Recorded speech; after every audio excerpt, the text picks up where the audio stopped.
Bonjour à tous et bienvenue pour ce 34e webinaire organisé par le Réseau des villages. On va aujourd'hui parler de leadership et d'économie circulaire. Le leader de demain pensera et dirigera en économie circulaire ou ne sera pas. C'est le sujet sur lequel Alexandre Lemille apportera aujourd'hui toute son expertise. Donc Alexandre Lemille est directeur adjoint d'Anthesis Group en France. Il conseille les entreprises sur leur stratégie, vision et mission circulaire et équitable. Et il a été reconnu pour son leadership en économie circulaire équitable par le Forum économique mondial en janvier 2016. Je vous laisse donc entre les mains de Alexandre. Si Alexandre, vous êtes prêt, je vous retrouve en seconde partie de webinaire pour la partie questions-réponses. Bon webinaire à tous. Bonjour à tous, vous m'entendez? On t'entend bien. Parfait, merci beaucoup Audrey. Bonjour à tous et merci de me recevoir une deuxième fois dans cette série de webinars qui est, qui est le bienvenu en ces temps de confinement et en cette fin de confinement. Donc, comme on est en fin de confinement, on va penser à reconstruire mieux l'après-confinement et donc avec le hashtag en anglais Build Back Better. Et donc, on va reconstruire un petit peu nos économies tout en réfléchissant à quels sont les challenges que l'on a en face de nous aujourd'hui et comment on peut les résoudre. Et une partie de la réponse, pas toute bien sûr, mais une partie de la réponse est dans l'économie circulaire et équitable, à savoir une économie qui est reconnue comme ayant un futur impact, par exemple, sur le climat, d'au moins 40% des émissions climatiques qui peuvent être réduites grâce à l'économie circulaire, en plus de faire des affaires, de gérer son entreprise de manière beaucoup plus intelligente, tout en générant bien sûr des revenus qui vont avec. Et je vais expliquer aussi pourquoi équitable. Ça, c'est une dimension dont je fais beaucoup la promotion et que je crois fortement. En fait, on va voir que l'équité et l'humain dans un monde linéaire, donc qui est en opposé à l'économie circulaire, c'est quelque chose qui crée des problèmes et qui est vu comme une lourdeur dans une entreprise, alors qu'en économie circulaire, l'humain et cette dimension équitable peut être une très très belle opportunité. Donc voilà un petit peu pour les messages avant de commencer. Et je vais d'abord présenter le groupe Anthesis en France et à l'international.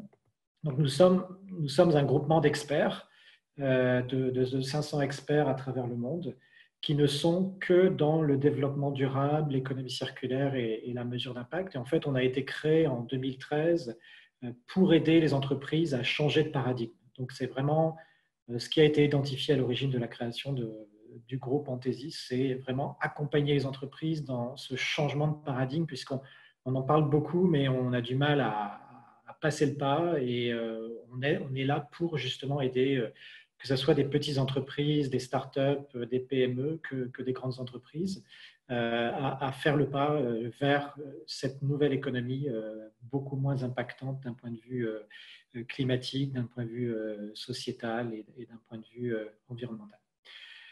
On a plusieurs services, on a environ 300 solutions à proposer dans tout ce qui est développement soutenable. On a des solutions financières aussi, en tout cas on aide à investir dans des projets qui sont financièrement viables. On est un peu partout présent, vous allez voir la carte dans la diapositive suivante. Et enfin, on fait des outils sur mesure, c'est-à-dire qu'on développe beaucoup d'outils digitaux qui aident justement les entreprises à voir où sont leurs impacts, quels impacts CO2, les problématiques d'équité sociale, surtout dans tout ce qui était textile, par exemple, en Asie du Sud-Est et autres. Et on essaye de répondre à toutes ces problématiques-là. Donc ça, c'est un petit peu les pays dans lesquels on est présent de par le monde, avec 3 grands bureaux principaux qui sont à Londres, à Barcelone et aux États-Unis. Donc, où on a des grosses équipes qui nous aident beaucoup dans le développement des solutions.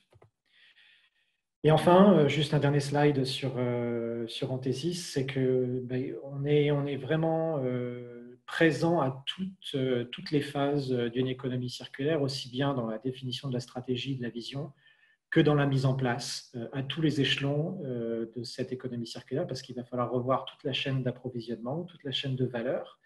Et on intervient également dans tous les secteurs d'activité, du textile, de la mode, jusqu'à la construction, en passant par les transports et autres chimies douces, par exemple.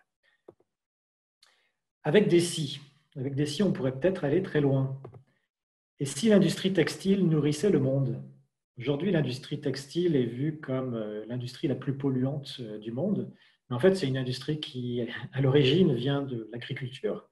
Et donc ici, vous avez un pantalon qui est fait par en Suisse et il contient du lin français. Il est conçu en Italie et il est fabriqué, il est conçu d'un point de vue design en Italie, il est fabriqué en Pologne. Donc c'est vraiment un pantalon qui est fait en Europe et qui est distribué dans les limites de l'Europe géographique. Et ce pantalon est compostable.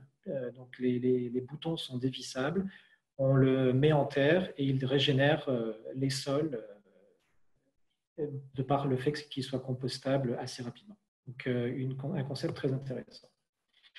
Et si tout devenait façonnable ou compostable, ici vous avez une solution d'écovative qui est faite avec des colonies de mycètes. Donc c'est des champignons qui poussent dans des moules et vous donnez la forme de l'objet que vous voulez obtenir et le champignon, la colonie de champignons grossit dans le moule et à un moment vous arrêtez ce grossissement et vous obtenez l'objet désiré. Donc vous pouvez très facilement remettre cet objet à la terre et il va vitaminer vos sols et régénérer vos sols. Donc là, on est vraiment dans cette économie de la régénération des systèmes, économie basée sur la circularité des systèmes, comme je vais expliquer dans une minute.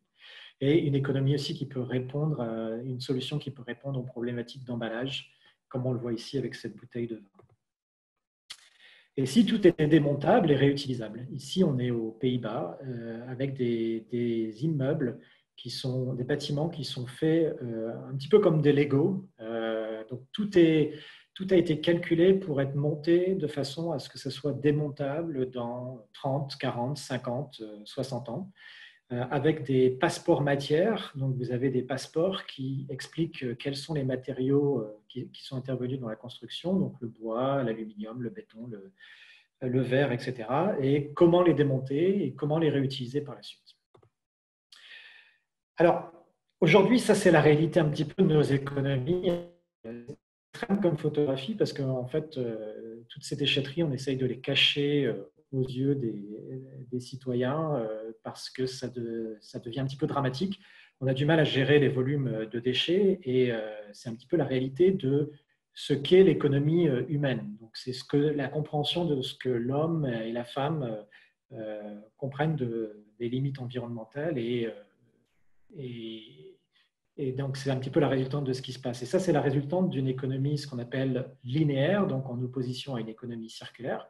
À savoir, j'extrais des matières du sous-sol, je les transforme en produits, j'essaye de les vendre au maximum à des consommateurs de manière à ce qu'ils consomment le produit le plus rapidement possible pour le jeter. Donc, l'obsolescence programmée.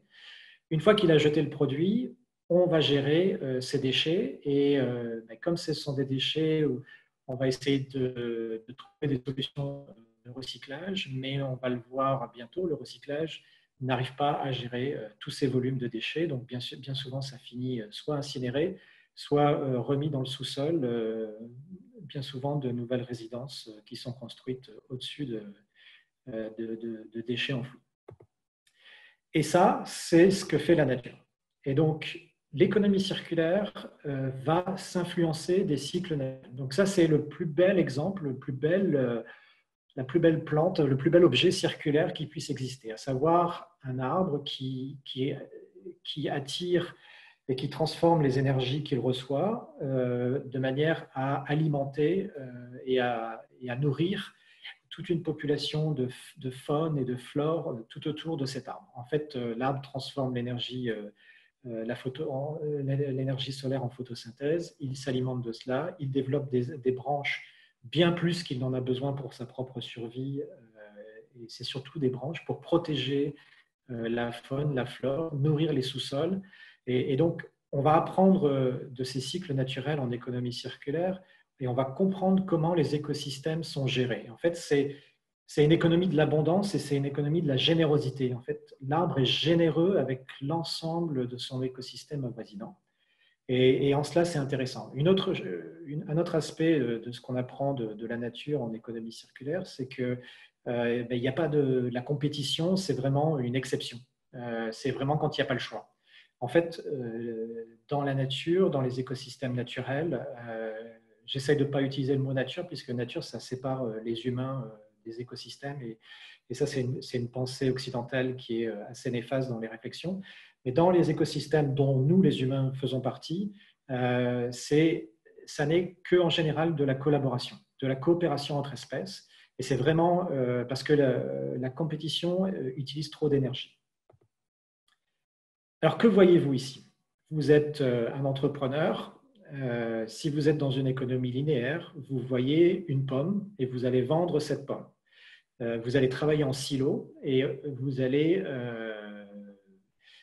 voilà, vous allez vous essouffler à vendre cette pomme à tout prix, alors qu'il y a peut-être d'autres dimensions qui gravitent autour de cette pomme. Ici, vous êtes vous-même agriculteur et donc vous réussissez à faire pousser des pommes que vous vendez par la suite. Mais si vous ne voyez que cela, vous n'avez pas compris ce que c'était que l'économie circulaire et l'opportunité d'une telle économie. En fait, il faut aller au-delà de ça. Il faut aller au-delà de l'objet ou du fruit ou de l'élément que vous avez entre les mains pour essayer de comprendre l'ensemble de l'écosystème qui gravite autour de ce fruit que vous avez vendu dans une économie linéaire. En fait, il y a des tas d'intermédiaires, il y a des tas de produits dérivés de cette pomme qui peuvent préserver l'écosystème de vie autour de cette pomme. Et en même temps, pour vous, en tant que leader de demain, vous allez voir des tas d'opportunités autour de cette activité de la vente de cette pomme qui était à l'origine de ce graphe. Alors, comment on fait? En fait, il va falloir passer d'un leadership en silo. Je vends un objet, je suis brasseur et donc je vends de la bière. Je ne sais faire que ça. Je vends de la bière et je suis expert dans ma vente de bière et dans la fabrication de la bière. Sauf que nous, ce qu'on dit, c'est que c'est un petit peu limite. Ce type d'approche en silo va vous amener à certaines limites dans votre résilience parce que, vu les challenges et les défis que l'on va devoir surmonter à l'avenir, il va falloir assurer l'accès à l'eau, il va falloir assurer l'accès à différents types d'énergie avec cette activité de brasserie. Et vous êtes fragile face à une pandémie, comme c'est le cas aujourd'hui, ou face à une future crise économique due à trop de pression sur les cycles environnementaux, voire trop de pression sociale sur les sociétés. En fait, voilà là où on veut aller en économie circulaire. Alors ça, c'est l'exemple de l'économie symbiotique, l'écologie industrielle et la mise en symbiose des différents flux d'énergie et de matière. Mais c'est vraiment là où on va renforcer sa résilience parce que vous n'êtes plus simplement que brasseur, vous générez des flux pour devenir peut-être un agriculteur qui va faire pousser des champignons ou bien qui va être en lien avec une activité ici de porcherie, ou bien avoir un méthaniseur en lien avec la zone urbaine avoisinante, voire utiliser les algues qu'il génère pour trouver des alternatives au PET et aux emballages plastiques, voire avoir des poissons et pouvoir vendre du poisson sur les marchés. Et donc voilà, donc d'un seul coup, vous n'êtes plus que brasseur, vous êtes un leader écosystémique avec plusieurs casquettes et vous êtes résilient, vous êtes solide face aux défis à venir puisque non seulement si une de ces activités vient à disparaître, vous en avez d'autres et en plus, vous renforcez les écosystèmes naturels, vous renforcez l'environnement autour de vous, un peu comme l'arbre, comme on a vu dans les diapositives précédentes. Alors, quel est l'objectif et la définition d'une économie circulaire? C'est un sujet assez vaste puisqu'il existe 114 définitions officielles de l'économie circulaire. Mais moi, je vais me baser sur la définition de la Fondation Ellen MacArthur, qui a été celle qui a un petit peu lancé la dynamique il y a une dizaine d'années sur ce sujet de l'économie circulaire. Alors, l'objectif final, c'est le découplage entre notre dépendance aux ressources. Vous avez ici l'axe de l'utilisation des ressources et le développement économique. Et en fait, plus un pays est développé, donc le cas des pays en Europe, plus il utilise de ressources, plus il a de pression sur les ressources et plus il génère de pollution également. Et en fait, il y a une corrélation, et donc plus vous êtes dans des pays émergents, moins vous utilisez de ressources et moins vous générez de pollution. Bon, tout dépend aussi des activités extractives dans certains de ces pays. Et donc, il y a une forte corrélation entre l'utilisation des ressources et le développement économique. Alors, on utilise toujours le PIB, qui est un indicateur assez catastrophique, mais on doit faire avec. Et donc, cette corrélation, en fait, il va falloir influer sur cette ligne en pointillé que vous voyez ici. Et l'objectif de l'économie circulaire, c'est vraiment de découpler, donc de décrocher cette dépendance aux ressources vis-à-vis du développement économique. Alors, non seulement il va falloir décrocher, mais bon, il y a certains experts qui disent que le découplage, on a atteint dans certains secteurs le découplage relatif, mais pas forcément le découplage absolu. C'est-à-dire qu'on n'y est pas encore, mais il va falloir y aller, il va falloir innover et il va falloir prendre des risques parce que c'est vraiment vers cela que vous allez être plus résilient et dans ces modèles économiques que vous allez renforcer votre activité demain et aussi ne pas faire face en frontal à des concurrences puisque vous n'allez plus vendre un téléphone portable en face d'un concurrent qui vend un téléphone portable, mais bien un téléphone portable avec d'autres services et d'autres objets, comme on a vu dans le cas de la brasserie un petit peu plus en avant. Et donc, vous n'avez plus de concurrent frontal et vous êtes vraiment dans cette économie de la collaboration. Alors, le but de l'économie circulaire, c'est de gérer les stocks. Il va falloir gérer ces stocks. En fait, c'est un petit peu ce qui se passe avec les histoires de masques et les histoires du fait qu'on a dévalorisé tout ce qui était la sphère médicale et hospitalière. En fait, c'est un petit peu ça l'économie circulaire. C'est on va renforcer les stocks dans chacune des économies dans lesquelles nous sommes et on va essayer de gérer ces stocks de manière intelligente et responsable. On divise l'économie en deux parties. Une première partie, ce sont les éléments biologiques, donc tout ce qui est organique, biologique, alimentaire et non alimentaire.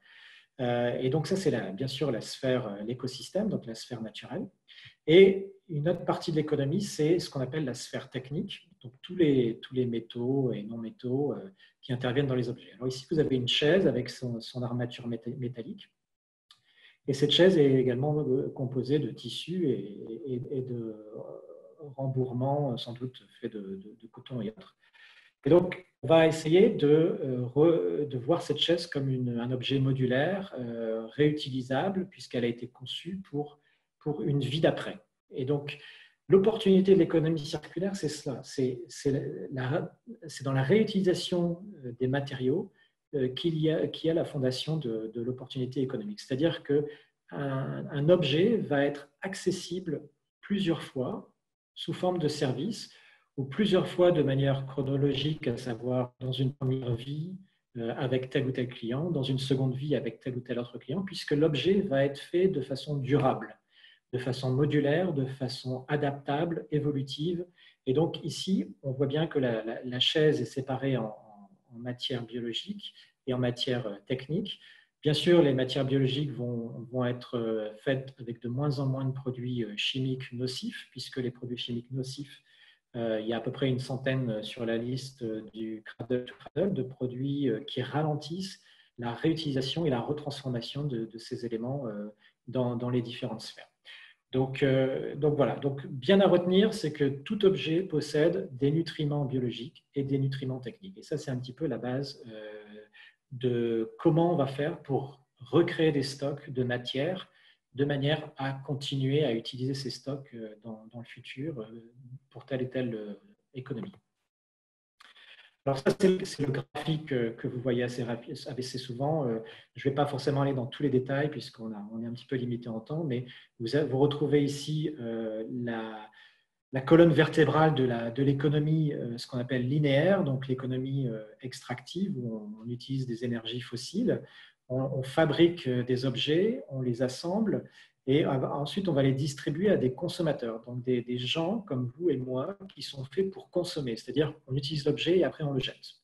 Et donc là, vous avez la limite terrestre, bien sûr, et là, vous avez bien sûr les déchetteries qui sont les déchets qui sont représentés en dessous de cette limite. Et en fait, comme on a vu, on a cette sphère technique où on devient un utilisateur. On va accéder à ces matières de manière différente, de manière intelligente. On a plusieurs stratégies. On a la première stratégie qui est la meilleure. En général, la boucle fermée la plus petite, c'est celle qui génère le plus de revenus pour une entreprise, puisque l'objet va revenir plus rapidement sur le marché économique. Et aussi parce que ça crée beaucoup plus d'emplois. Vous êtes dans l'économie de la réparation, dans l'économie de l'utilisation, et c'est celle qui génère le plus d'emplois. Ensuite, vous avez tout ce qui est réemploi et mutualisation. Donc, c'est là où on va réemployer les matières et mutualiser, partager ces matières et ces objets. Ensuite, vous êtes dans le reconditionnement. Donc, le reconditionnement, on connaît assez bien, mais il y a aussi le réusinage qui est refaire l'objet à neuf. Et donc, on va voir un exemple de réusinage tout à l'heure. Et ce qui est intéressant sur ces 3 premières stratégies, c'est que ça crée énormément d'emplois. Et enfin, le recyclage, c'est si on n'a pas d'autre choix, on va recycler. Et on va voir un petit peu pourquoi le recyclage est considéré comme une stratégie qui n'est pas forcément prioritaire en économie circulaire. Et ça, c'est un point important parce qu'il y a des tas de confusions entre économie circulaire et modèle avancé de recyclage. Et on a eu cette semaine en France avec un article qui mélangeait un petit peu économie circulaire et recyclage. Et bien sûr, vous avez votre sphère naturelle, celle qu'on oublie souvent en économie circulaire, parce qu'on pense beaucoup économie circulaire, gestion des matières techniques de manière nouvelle et innovante. Mais l'économie circulaire, c'est bien plus que ça, et c'est surtout dans la sphère biologique que les futures solutions vont être développées. Donc, on a plusieurs stratégies qu'on ne pourra pas développer aujourd'hui, mais il y a ce retour à la terre des matériaux de manière à régénérer les sols pour nourrir un monde à 10 millions d'habitants. Et bien sûr, on essaye de faire un maximum, tourner cette économie sur des énergies renouvelables. Alors, pourquoi le recyclage n'est pas préféré? Alors, j'ai voulu avoir une diapositive là-dessus pour qu'on soit vraiment clair sur qu'est-ce que c'est que le recyclage. C'est une bonne solution aujourd'hui. Attention, je ne suis pas en train de dire que le recyclage n'est pas une bonne solution. Mais le recyclage, en fait, le recyclage, ça vient de l'économie linéaire, qui est l'extraction, la fabrication. J'utilise un objet avant de le jeter et ensuite, je trouve une solution pour le recycler.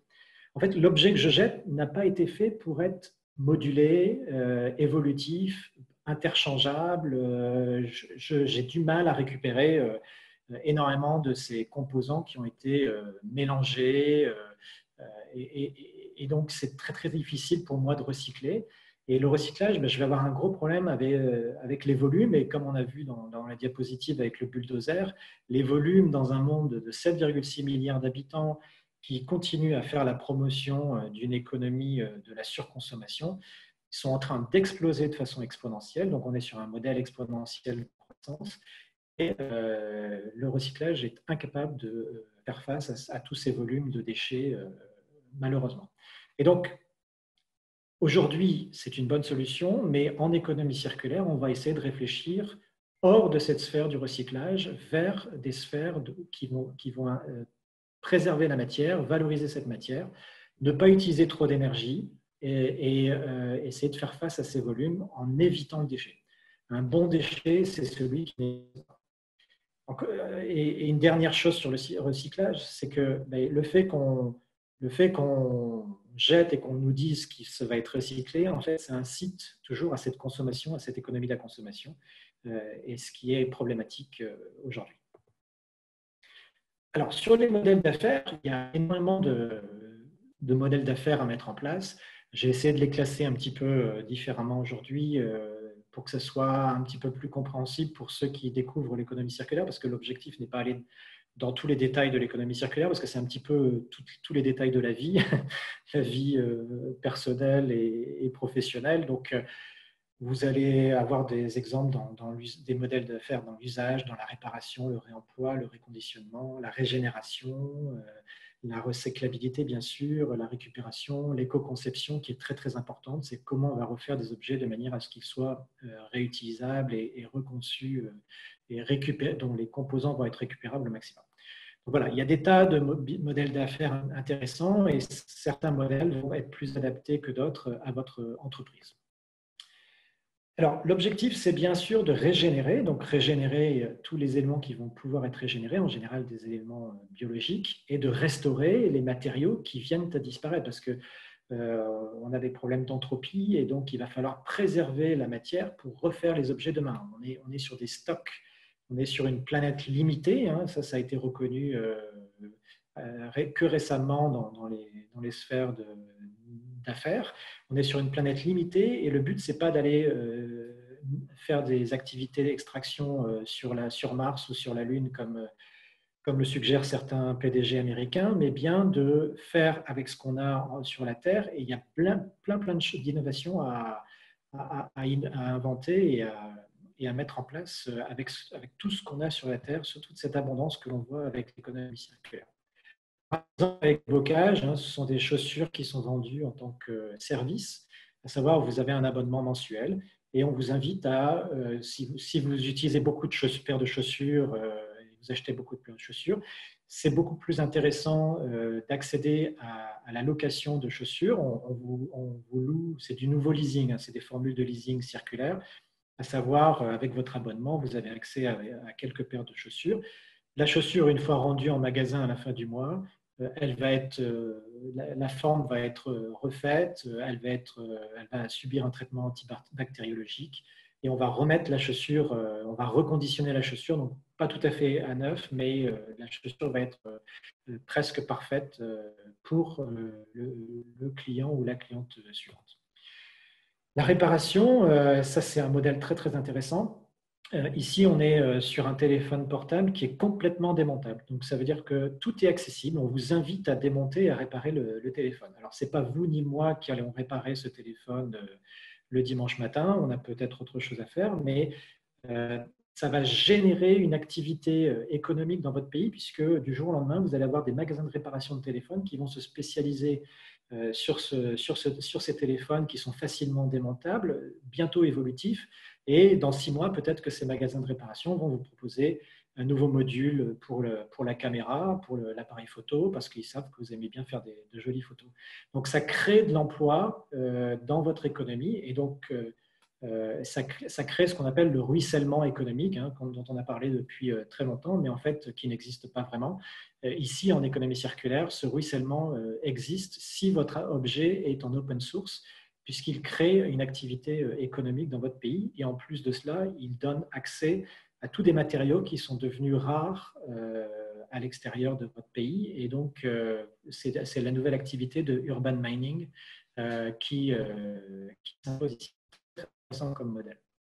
Ici, dans les Hauts-de-France, on a FlexLink qui est un imprimeur et qui récemment, donc qui était une petite entreprise, je ne connais pas exactement le nombre de salariés, mais une petite entreprise et qui s'est dit, bah, tiens, moi j'imprime, j'arrête pas d'imprimer des volumes de photocopies, de brochures et autres catalogues.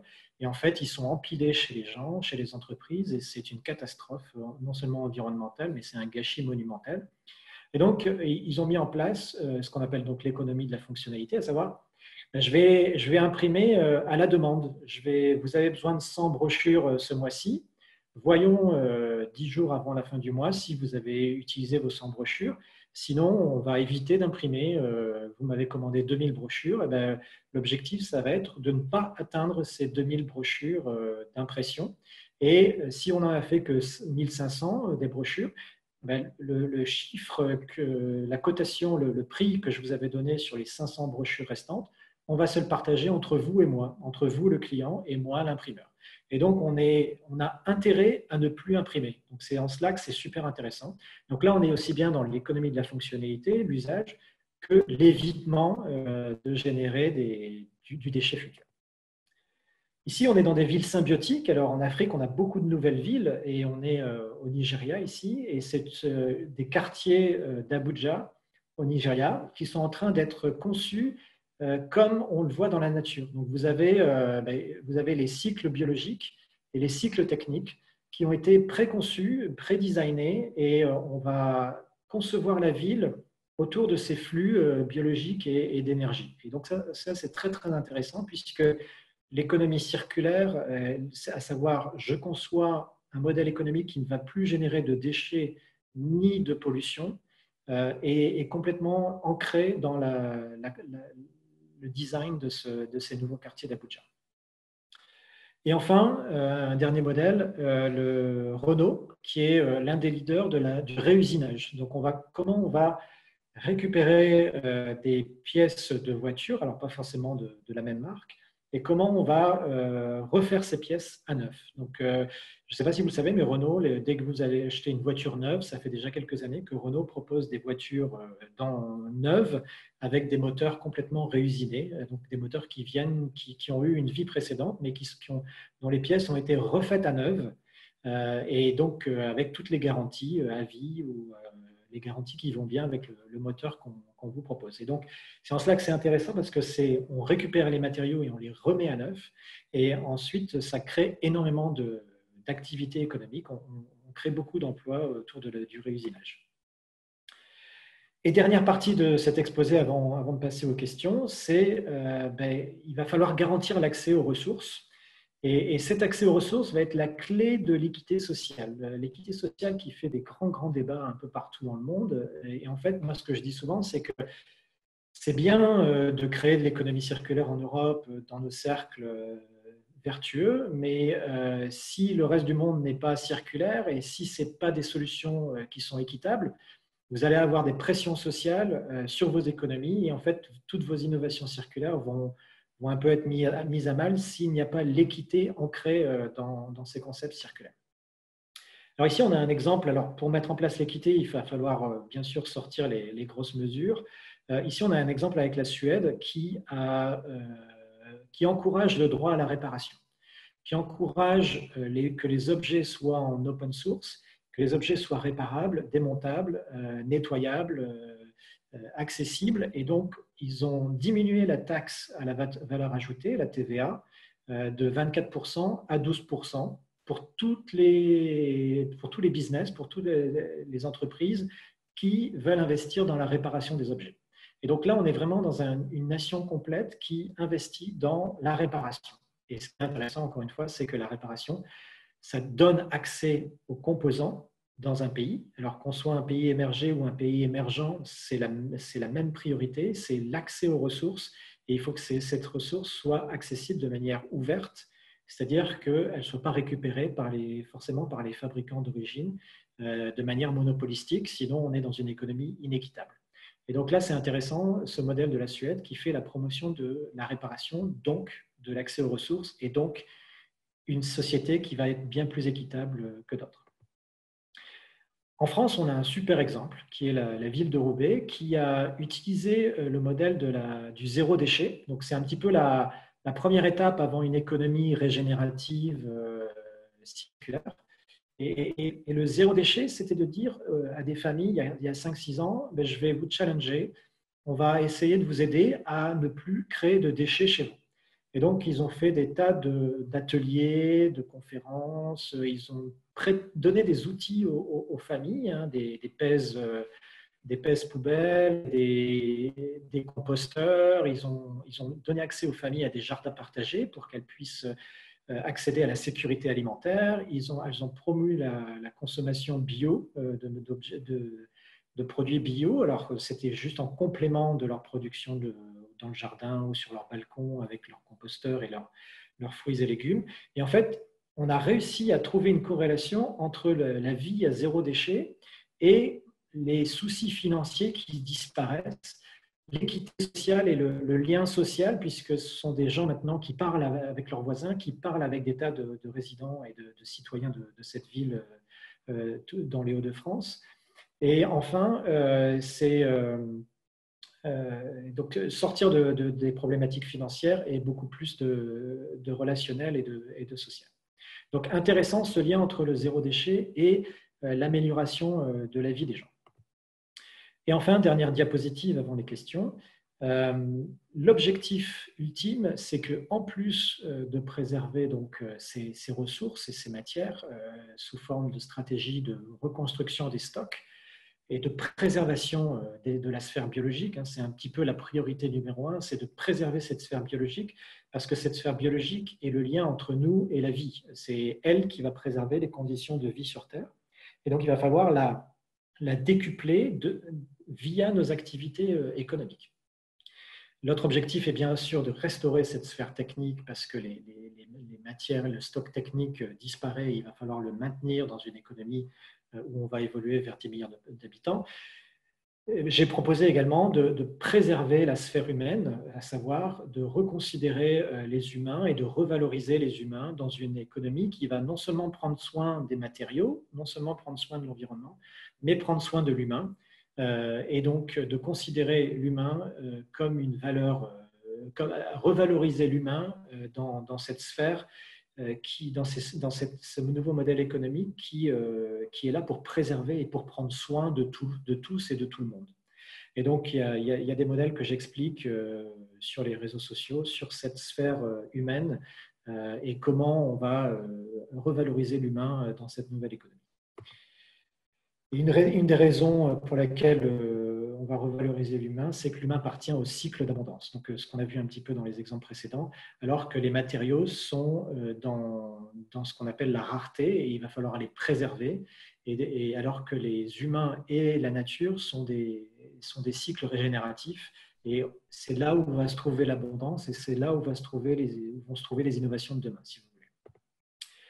Donc voilà, j'en ai fini avec ma présentation. Je ne sais pas s'il y a des questions. Sinon, n'hésitez pas à prendre contact avec moi. Je vous ai laissé mon numéro. Oui, merci beaucoup Alexandre. On a déjà beaucoup de questions passionnantes. Donc merci à tous les participants d'être aussi investis. J'ai eu du mal à choisir celle à poser en priorité. Donc merci à tous ceux également qui ont voté. N'hésitez pas à continuer. Une première question de la part de Denis. L'économie circulaire semble générer beaucoup de flux, ce qui sous-tend probablement pas mal de transports, une des sources principales d'émissions de carbone. Comment l'économie circulaire aborde-t-elle cet aspect ? Alors, l'économie circulaire, en fait, j'allais dire presque mécaniquement, incite à la relocalisation des activités. Donc on va justement faire en sorte qu'il y ait beaucoup… En fait, l'objectif de l'économie circulaire, c'est de fonctionner sur des énergies renouvelables. Alors ça, c'est la vision, bien sûr. Dans la réalité, c'est assez différent, mais c'est la vision, et ça, c'est important. Et sur des boucles locales. En fait, des boucles locales fermées. Donc, moins on va utiliser d'énergie, mieux on se portera. Plus on générera de retours financiers, puisqu'on aura utilisé moins d'énergie. Alors que ce soit quand on parle d'énergie, c'est des énergies non renouvelables. Donc tout ce qui est transport, qui est transport transfrontalier, voire transcontinental, en fait, on va essayer de les éviter au maximum. Alors, bien sûr, souvent, c'est un petit peu difficile, mais les solutions qui utilisent le moins d'énergie seront les solutions préférées. Donc c'est mécaniquement, ça va relocaliser les activités là où c'est possible, bien sûr. Et sur la partie transport, il va falloir investir sur d'autres types de transports. Il y a eu des propositions pendant le confinement sur des transports beaucoup plus responsables. Mais l'économie circulaire, comme on est dans la gestion de stock et comme on est dans la relocalisation de ce stock, on est vraiment sur des stratégies qui mécaniquement vont préférer la solution locale plutôt que la solution internationale. Et aujourd'hui, le local dans une économie linéaire coûte cher. Mais dans une économie circulaire qui va mutualiser les différents flux biologiques et de matière, la mutualisation va faire en sorte que les coûts vont diminuer. Alors, ça va peut-être prendre quelques années pour voir les effets, mais c'est l'objectif de partager, accéder, ne pas forcément avoir accès, acheter un objet dans son entièreté, mais bien l'accès à cet objet pour ensuite rendre l'accès à quelqu'un d'autre. Et donc, on est vraiment dans la relocalisation de ces activités. Merci. On a une autre question très intéressante sur la coopération avec les acteurs publics. Une question de Anne. Est-ce que vous pensez qu'une approche économie circulaire peut se réaliser avec des acteurs de l'économie privée seuls, ou est-ce que cela demande aussi une coopération avec les acteurs du domaine public et politique ? Mais en fait, c'est c'est tellement énorme l'économie circulaire qu'il va falloir tous les acteurs, en partant par des Nations Unies jusque nous en tant que chaque individu, puisqu'on est tous des acteurs de cette nouvelle économie régénérative en fait. Donc on a besoin de tout le monde. J'ai vu, comme j'ai montré l'exemple de la Suède, en fait les cadres législatifs vont permettre d'asseoir ces nouveaux modèles économiques étape par étape. Alors en France, on a de la chance puisqu'on a différentes lois qui nous amènent à cette économie circulaire. Il y a eu la loi d'économie circulaire qui a été mise en place, il y a la loi sur les plastiques, il y a la loi sur tout ce qui est droit de vigilance sur les chaînes d'approvisionnement. Donc, ça devient plus difficile. Enfin, la loi sur le droit de vigilance, ça oblige les entreprises qui ont des activités, par exemple en Asie ou à l'international, d'être responsables de ce qui se passe dans les usines à l'international. Et donc, ça augmente les risques internationaux, ça crée de la pression sur les chaînes d'approvisionnement. Et donc, d'un seul coup, il y a peut-être moins de risques de relocaliser les activités. Et ça ne peut être faisable que grâce à des cadres législatifs importants. Et donc, on a besoin aussi bien du public que du privé. Donc, chaque secteur a ses avantages, mais on a besoin d'un cadre pour pouvoir évoluer vers ce type d'économie. Un autre exemple, c'est la détaxation du travail. Donc, comment on est de plus en plus nombreux sur la planète. Alors, l'humain est une énergie renouvelable à foison. Une fois qu'on dort et qu'on mange, on est renouvelé tous les jours, on a de l'énergie renouvelée. Et donc, pourquoi ne pas privilégier la valeur travail avec des nouveaux modèles comme le revenu universel ou des services sociaux gratuits qui préservent une certaine cohésion sociale. Et au-dessus de ça, préférer le travail, l'énergie humaine, puisqu'on va aller vers cette économie de la réparation. Donc l'objet va devenir des ressources limitées qu'il va falloir préserver, et donc on va taxer certaines ressources qui deviennent rares, qui disparaissent, et non pas pour les taxer, mais pour les préserver, puisque si vous taxez certains composants d'un téléphone portable, les fabricants de téléphones portables vont développer des solutions où on va pouvoir accéder à ces composants pour les récupérer puisqu'ils deviennent chers. Et donc, on aura besoin de personnes pour accéder à ces objets, pour entretenir ces objets, pour les préserver et pour les réutiliser dans la durée plutôt que dans l'obsolescence programmée comme aujourd'hui. Merci. Vous donniez pas mal d'exemples de modèles d'économie circulaire pour les produits. Comment adapter ces exemples pour les services ? J'ai donné un exemple de service, le service d'être bien chaussé et continuellement avec l'exemple de bocage. Il y a des services, il y a un service assez connu en économie circulaire qui est le fait que vous avez une machine à laver chez vous ou un lave-vaisselle, mais vous n'achetez pas la machine à laver ni le lave-vaisselle. Vous avez l'objet et un exemple tout simple, c'est parce que l'économie circulaire, ce n'est pas forcément des investissements énormes. Surtout quand on est une start-up, c'est encore plus facile de s'adapter puisque vous n'avez pas les structures des grands groupes. C'est les grands paquebots qu'il va falloir bouger et moduler. Et quelque chose aussi d'intéressant avant que j'oublie, c'est que vous, en tant que start-up, si vous avez une bonne innovation circulaire, les grands groupes vont être très intéressés de s'associer à vous puisque le couplage start-up grand groupe aide à faire avancer ces grands groupes vers des innovations circulaires. Pour revenir aux produits en tant que service, vous avez cette machine à laver ou ce lave-vaisselle. Et en fait, il y a une start-up aux Pays-Bas qui s'est associée avec une grande marque de machines à laver et qui a juste branché un compteur au niveau de la prise qui va gérer cette machine. En fait, la machine, vous allez chez Darty, boulanger ou je ne sais où, et vous allez avoir deux étiquettes. Vous allez avoir l'étiquette acheter la machine, 400 €, elle vous appartient, vous pourrez mettre votre nom sur la machine à laver, ou bien accéder à cette machine, on vous la met chez vous et à chaque fois que vous allez démarrer la machine, on va vous facturer 1, 2, 3, 4 €, je ne sais.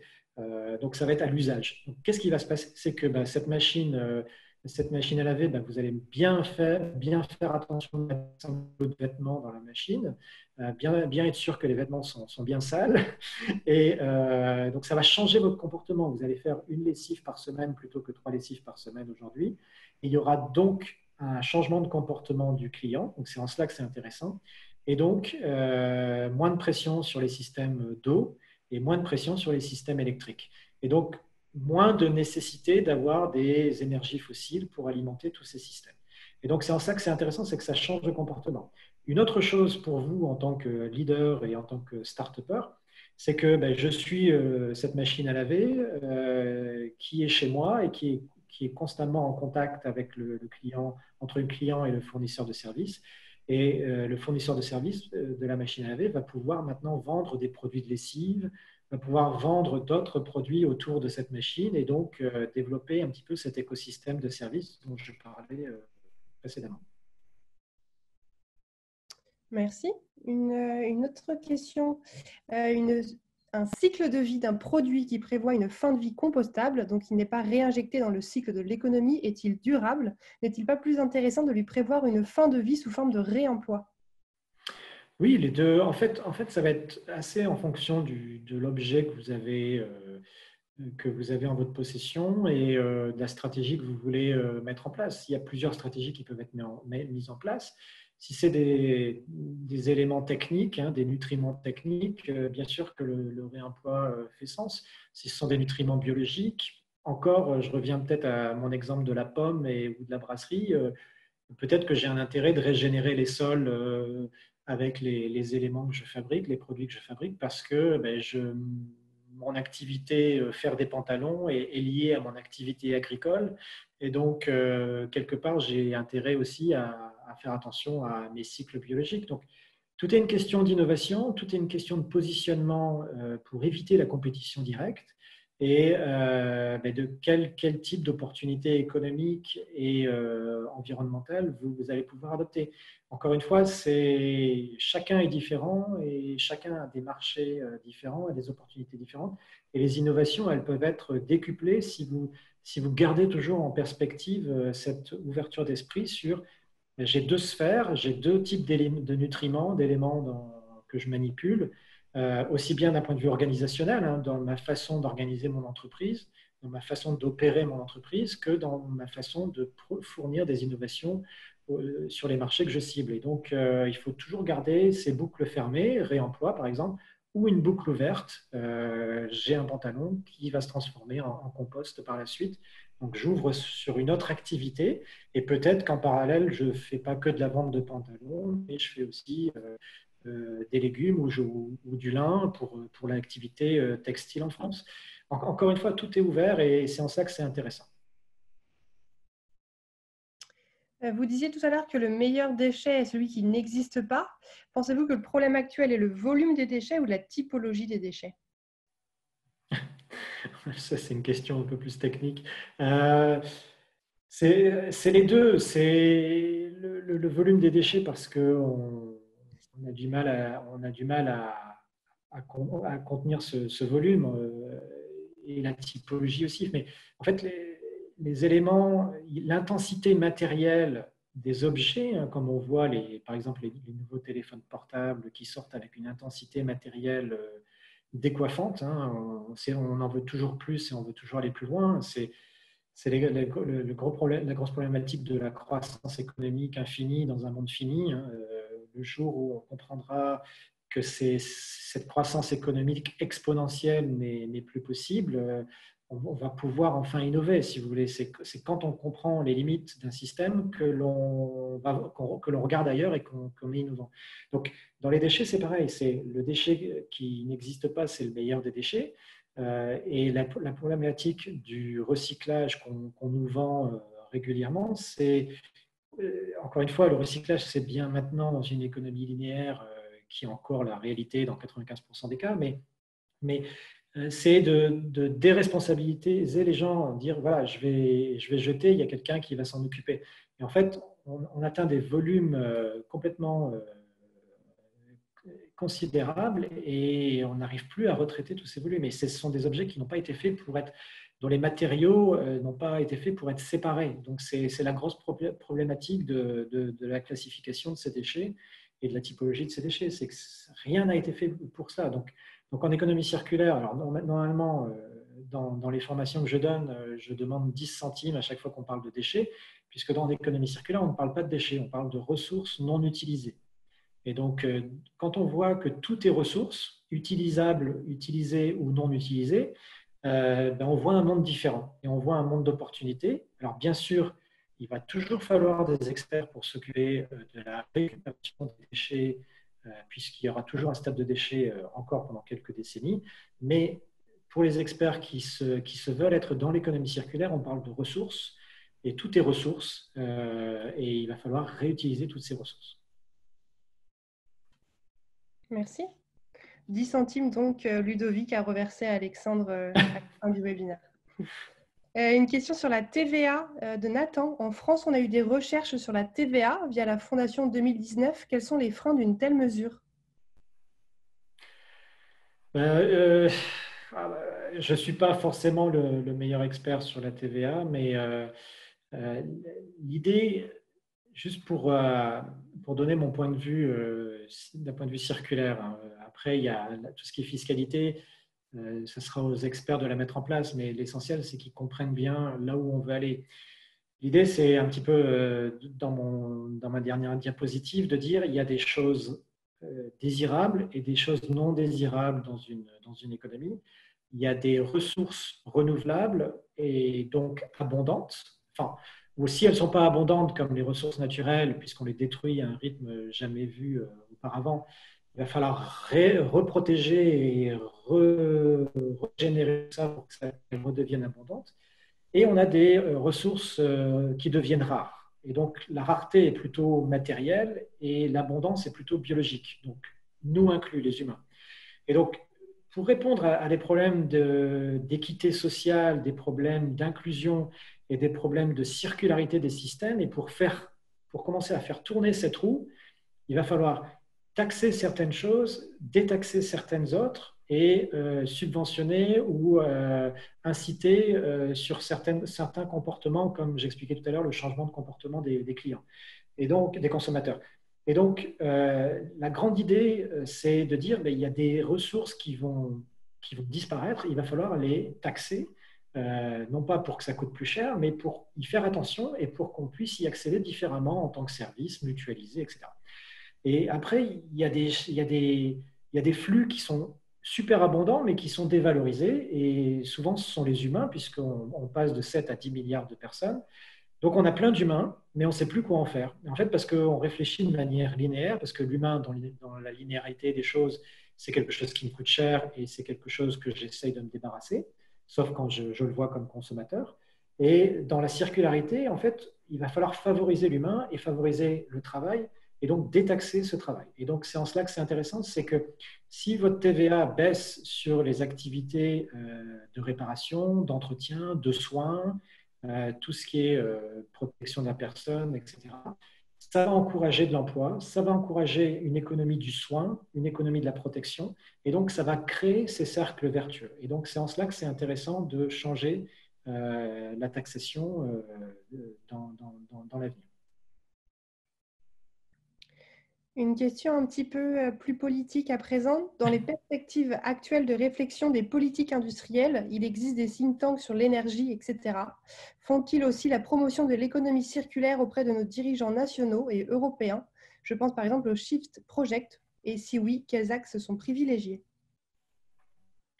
Alors, le Shift Project est quelque chose de très bien. Alors, ils ont annoncé un plan hier. Je devais être sur la conférence et je n'ai pas pu y être, donc il faut que je regarde le replay. Mais oui, il faut voir. En fait, il y a la perspective de gestion des énergies. Qu'est-ce qu'on fait avec le mix énergétique de demain, etc. Mais il y a surtout comment on va développer un modèle de vie qui va être beaucoup moins énergivore. Et donc, tous ces objets qu'on nous a vendus comme étant, ça vient un petit peu du miracle américain, il fallait se suréquiper chez soi parce qu'on ne voyait comme des consommateurs. En fait, tous ces objets, il va falloir les migrer vers la relocalisation des énergies, vers tout ce qui est low-tech. Low-tech, ce n'est pas forcément la mauvaise version de la high-tech, c'est juste des solutions qui utilisent beaucoup moins d'énergie. Et donc, comment on va optimiser ces énergies et comment on va réfléchir en disant, tiens, je peux peut-être développer l'objet de façon différente de manière à ce qu'il soit mon téléphone portable. Je sais qu'il y avait une start-up française qui avait développé quelque chose comme un espèce d'écran plat pour les portables qui captait la lumière du soleil pour recharger les batteries. Donc voilà, donc pourquoi avoir des téléphones portables qui se rechargent à l'énergie fossile alors, bon, en France, on a l'énergie nucléaire, bien sûr, mais alors qu'il peut peut-être y avoir des solutions différentes. Et donc, nos objets vont changer, bien sûr, mais il est possible de reconsidérer le monde avec, par la petite lunette de la low-tech, la lunette des énergies renouvelables qui sont complètement distribuées et diffuses, et comment mes objets, plutôt que de considérer des énergies fossiles hyper concentrées, et je vais regarder la distribution des énergies renouvelables. Elles sont accessibles partout dans le monde. C'est les plus équitables des énergies. Et donc, comment je vais recréer cette économie de l'objet d'un point de vue beaucoup plus équitable, de par cette captation de l'énergie beaucoup plus diffuse et optimisée qu'aujourd'hui. Une dernière question avant de clôturer ce webinaire. Apparemment, vous avez réussi à montrer l'importance de l'économie circulaire puisque quelqu'un demande comment se faire recruter pour faire de l'économie circulaire et où sont les emplois. Alors ça, vous parlez à quelqu'un qui peut en écrire des pages. Malheureusement, comme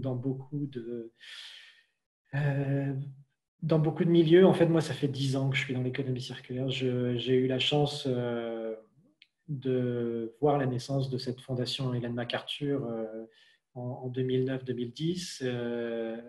Et, euh, et depuis, j'espérais que le monde allait changer rapidement. Et bon, je me suis un petit peu fait beaucoup d'illusions. Et en fait, en 10 ans, il y a eu énormément d'expositions sur excusez les anglicismes que j'utilise de temps en temps, mais on a été beaucoup exposé à ce modèle d'économie circulaire, mais il y a eu beaucoup de paroles et encore très peu d'actes. Et donc ça, c'est très frustrant. Et donc, c'est pas forcément transformé en emploi d'experts en économie circulaire pour conseiller les entreprises au mieux, puisque ça a toujours été classé dans c'est du recyclage avancé ou c'est des concepts environnementaux et ça n'a rien à faire dans le cœur de métier de mon entreprise. Et en fait, c'est tout le contraire. Et bon, là maintenant, les entreprises, les milieux d'affaires ont bien sûr compris leur intérêt et de plus en plus avec des crises à répétition comme on a aujourd'hui. Et donc, ils comprennent que ben voilà, c'est peut-être par la force des choses une opportunité. Alors, le levier, c'est que ben, il y a des choses qui ne vont pas être voulues, comme des pandémies, mais qui vont nous forcer à courber les chines. Alors que malheureusement, ça fait des années qu'on explique que ben non, ça serait peut-être plus un choix, ça serait peut-être mieux. Mais le problème, c'est que le système nous force à courber les chines et donc on commence à réfléchir selon cette circularité des systèmes. Et moi, si j'ai un conseil, c'est oui, allez-y, foncez, mais les emplois ne sont pas forcément là.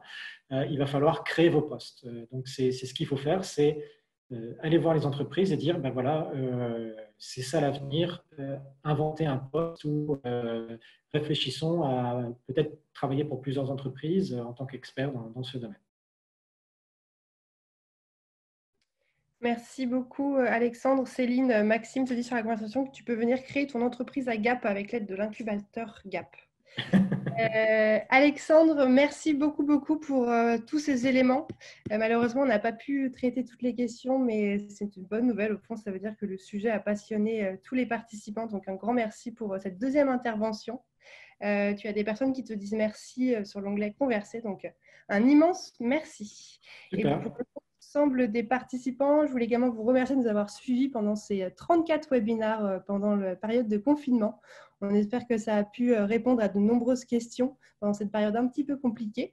Et n'oubliez pas qu'à partir de la semaine prochaine, on se retrouve encore 3 fois par semaine pour avancer ensemble dans la reprise de votre business. Donc, on se retrouve mercredi sur le sujet pourquoi et comment la gestion de l'expérience client et collaborateur peut aider les organisations à amorcer la reprise. Encore un immense merci Alexandre et une bonne fin de journée à tous. Merci Audrey, bonne journée à tout le monde. Au revoir.